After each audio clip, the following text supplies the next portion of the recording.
Okay, I'm back. So I kind of gave you a little trial by fire there, because once you start linking them together, it's pretty vital that you ensure that you've pulled it taut and that you know where your middle where the middle is. Because what happens is if you cinch this over here but you're not in the middle, you're gonna get something that looks like this, and you'll have this will be really taut and tight, and then you're gonna have this great big ballooning part out, if you can see what I mean. I haven't actually, mine are all pulled quite taut, but if you do, you can make them uneven if it's not put through the middle. So here again is where you need to emphasize, where you need to pull it taut but not tight, so that you know where the middle is. And so it's not as crucial with your looping piece, because you can kind of manipulate that a little bit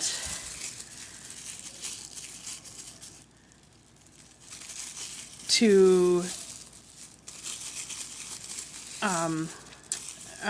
you can kind of manipulate it a little bit because there's nothing attached to it yet. So wherever you're going to loop it, it's going to technically be like the middle for that one, right? Because they're just loops. But this one, because it has an attachment over here and it's connected to the chain that way, you are going to have to make sure that this is being... Now again, like I said, plastic is not fluid. It is restrictive.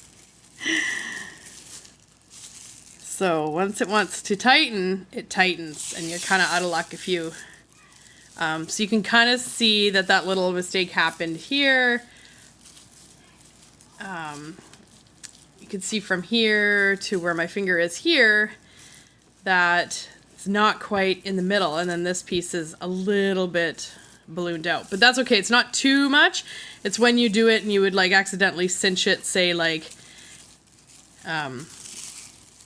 cinch it like accidentally here, for example, and then you have this great big balloon piece out there. That's what you don't want. And you can correct it by trying to unloop the new strip off there, but it kind of is a little, you got to be a little careful, and it can take a little time, and a lot of the time I just cut my losses and try to cut it off. But, you know, it's up to you. I can always show you how to do that.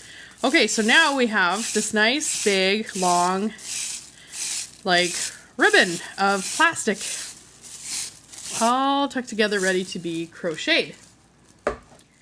Now, I'm going to get my garbage pieces out of the way here. Here is the mat that I've been working on.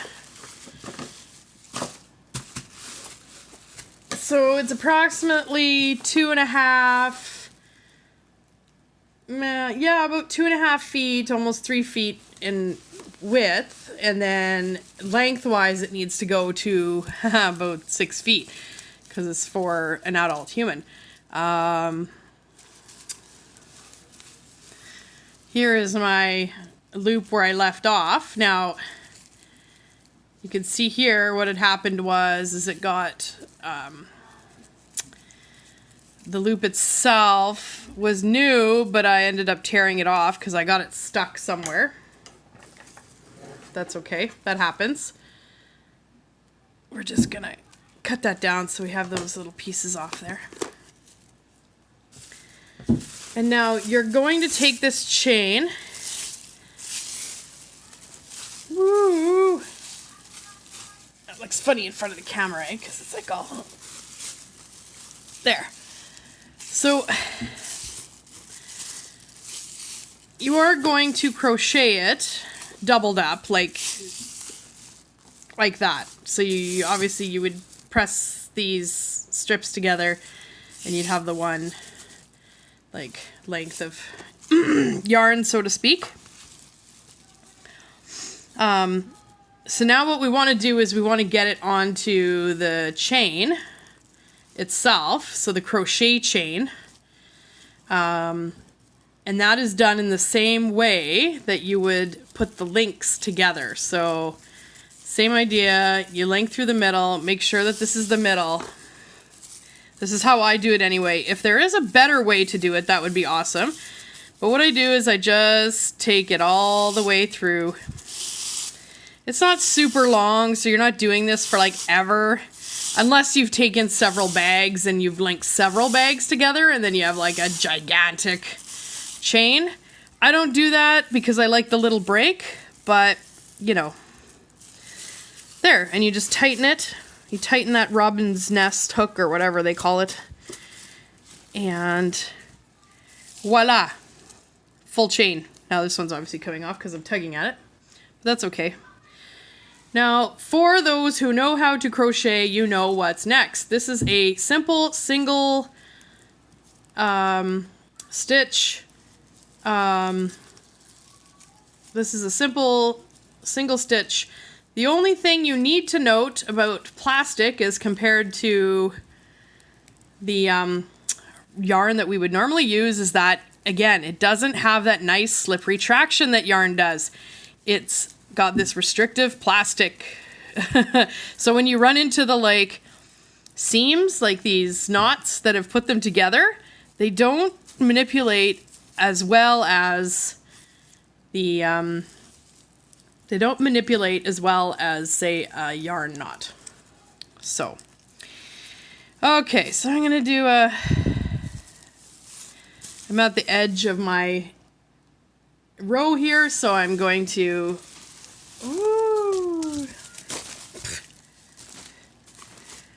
flip it. I did a single crochet stitch and I flipped it. Now, this is a tutorial for those who know how to crochet. I can always do a tutorial on how to actually learn to crochet.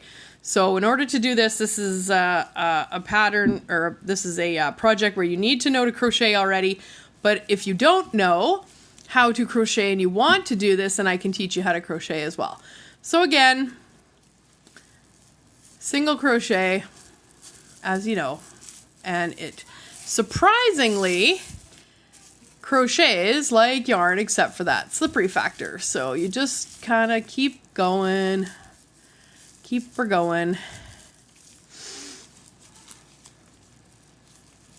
as if you were just doing a straight up like washcloth or something, some simple single stitch or single crochet stitch project or something like that. So, and there you go.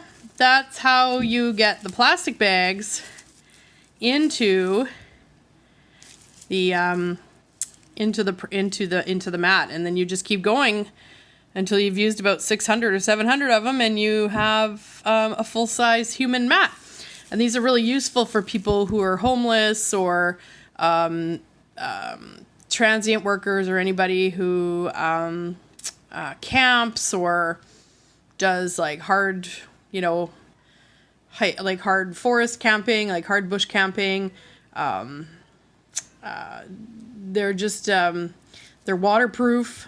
They have some like they have that's the main feature of them, is that they're waterproof and that they provide a protective barrier against the ground. So for example, a lot of homeless people use cardboard to try and like, you know, create shelters or spots for sleeping.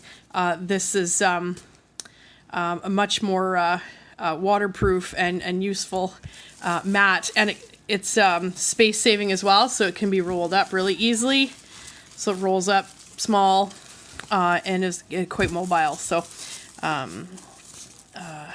not mobile, but it's like it can be carried around. It can be carried around easily. It's not obtrusive, so it can go under their sleeping bag or whatever. So these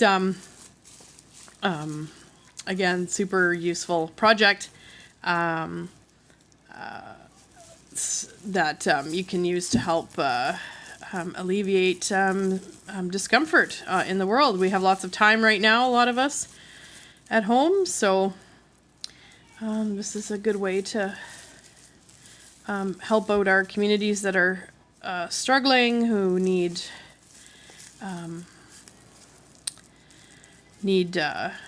supplies that can get them to the next place. So, oops.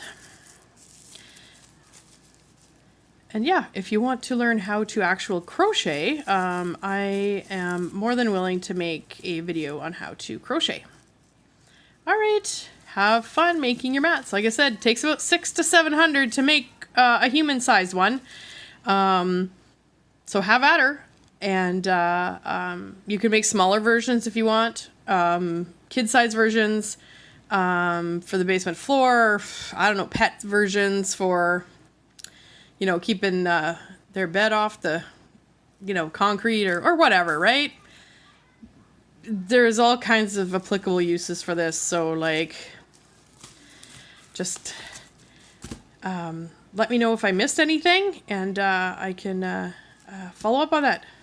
Thanks for watching.